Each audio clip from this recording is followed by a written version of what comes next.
ಬಳ್ಳಾರಿಯಲ್ಲಿ ಬ್ಯಾನರ್ ಹಾಕಿರೋದೇ ಪ್ರಚೋದನೆಗಾಗಿ ಅಂತ ಸ್ಪಷ್ಟವಾಗಿದೆ. ಹೀಗಾಗಿ ಶಾಸಕ ಭರತ್ ರೆಡ್ಡಿ ಬಂಧನವಾಗಬೇಕು ಅಂತ ಮಾಜಿ ಸಚಿವ ಶ್ರೀರಾಮುಲು ಆಗ್ರಹಿಸಿದ್ದಾರೆ.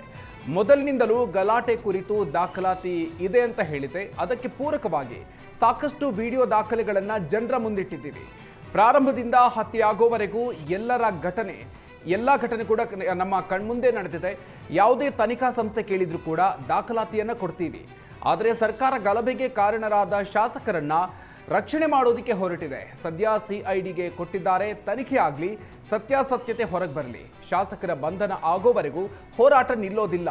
ಜನವರಿ 17ರಂದು ಹೋರಾಟಕ್ಕೆ ನಿರ್ಧಾರವನ್ನ ಮಾಡಲಾಗಿದೆ ಅಂತ ಹೇಳಿದ್ದಾರೆ.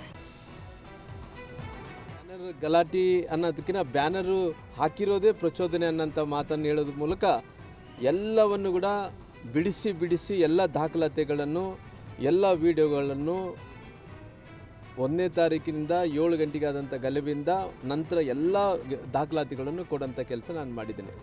ಯಾರು ಇದನ್ನು ಗಲಭೆಗೆ ಕಾರಣರಾದಂಥವ್ರು, ಯಾರು ಅಂಗರಕ್ಷಕರಾದಂಥ ನಾರಾ ಭರತ್ ರೆಡ್ಡಿ ಅವರು ಶಾಸಕರು, ಅವ್ರನ್ನ ರಕ್ಷಣೆ ಮಾಡೋಂಥ ಕೆಲಸ ಸರ್ಕಾರ ಮಾಡಬಾರ್ದು.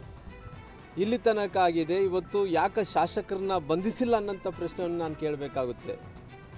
ಇವತ್ತು ಸರ್ಕಾರ ಏನನ್ನ ಈ ಸಿಐಡಿಗೆ ಕೊಟ್ಟು ನಿಮ್ಮ ಶಾಸಕರನ್ನೇನಾದ್ರು ರಕ್ಷಣೆ ಮಾಡ್ಕೊಳಕ್ಕೋಸ್ಕರವಾಗಿ ತಾವು ಹೊರಟಿದ್ದೀರಾ. ಅದಕ್ಕೋಸ್ಕರವಾಗಿ ನಾನು ಸಿಐಡಿಗೆ ರಾಜ್ಯ ರಾಜಕೀಯದಲ್ಲಿ ಸದ್ಯ ಯಾವುದೇ ಬದಲಾವಣೆ ಆಗೋದಿಲ್ಲ ಎಂದು ಕೋಡಿಶ್ರೀ ಭವಿಷ್ಯ ನುಡಿದಿದ್ದಾರೆ. ಸದ್ಯಕ್ಕೆ ಸಿದ್ದರಾಮಯ್ಯ ಸಿಎಂ ಸ್ಥಾನ ಬಿಟ್ಟು ಕೊಡೋದಿಲ್ಲ. ಸಿಎಂ ಕುರ್ಚಿಯಿಂದ ಸಿದ್ದರಾಮಯ್ಯ ಇಳಿಯೋದು ಇಲ್ಲ. ಯುಗಾದಿವರೆಗೂ ಬದಲಾವಣೆ ಆಗೋದು ಕಷ್ಟ. ಹಾಲು ಮತದ ಕೈಗೆ ಅಧಿಕಾರ ಬಂದರೆ ಬಿಡಿಸಿಕೊಳ್ಳೋದು ಕಷ್ಟ ಅಂತ ಕೋಡಿಮಠದ ಡಾಕ್ಟರ್ ಶಿವಾನಂದ ಶಿವಯೋಗಿ ರಾಜೇಂದ್ರ ಸ್ವಾಮೀಜಿ ಭವಿಷ್ಯ ನುಡಿದಿದ್ದಾರೆ. ಇದೇ ವೇಳೆ ದೇಶಕ್ಕೆ ಅಪಾಯ ಇದೆ, ಸಾವು ನೋವಾಗುವ ಲಕ್ಷಣ ಇದೆ. ಇಬ್ಬರು ಮಹಾನ್ ವ್ಯಕ್ತಿಗಳು ಸಾವಿಗೀಡಾಗ್ತಾರೆ ಅಂತ ಕೋಡಿಶ್ರೀ ಹೇಳಿದ್ದಾರೆ. ರಾಜಕೀಯದಲ್ಲಿ ಸದ್ಯಕ್ಕೆ ಬದಲಾವಣೆ ಕಷ್ಟ, ಬದಲಾವಣೆ ಆಗಲ್ಲ. ಏನಿದ್ರೂ ರಾಜರ ಭಂಡಾರ ಅಂದರೆ ಬಡ್ಜೆಟ್ ಅಂತೇನೋ ನೀವು ಕರಿತಿರಲ್ಲ, ಆ ಬಡ್ಜೆಟ್ ಆಗಬೇಕು. ಯುಗಾದಿವರೆಗೂ ಬದಲಾವಣೆ ಆಗೋದು ಕಷ್ಟ. ಹಾಲು ಮತದವರ ಕೈಗೆ ಸಮಾಜ ಅಧಿಕಾರ ಬಂದರೆ ಬಿಡಿಸ್ಕೊಳ್ಳೋದು ಕಷ್ಟ. ಯಾಕೆಂದರೆ ಅಕ್ಕಬುಕ್ಕರು ಆಲಮದ ಸಮಾಜದ ಪ್ರಮುಖಲ್ಲೊಬ್ಬರು. ವಿಜಯನ ಸಾಮ್ರಾಜ್ಯವನ್ನು ಕಟ್ಟಿದರು ಅವರು ಅಕ್ಕಬಕ್ಕರು. ಆನಂತರ ಛತ್ರಪತಿ ಶಿವಾಜಿ, ಆತ ಆಲಮದ ಸಮಾಜದವನು. ಆಮೇಲೆ ಕಾಶಿ ವಿಶ್ವನಾಥ ದೇವರಲ್ಲಿರ್ತಕ್ಕಂಥ ರಾಣಿ ಆಲಮದ ಸಮಾಜದವನು, ಅಹಲ್ಯಭಾವಿ.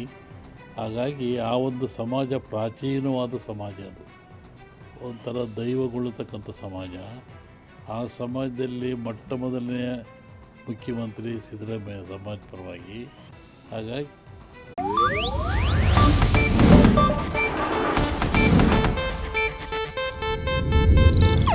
ಇದು ಏಷ್ಯಾನೆಟ್ ನ್ಯೂಸ್ ನೆಟ್ವರ್ಕ್ ಪ್ರಸ್ತುತಿ.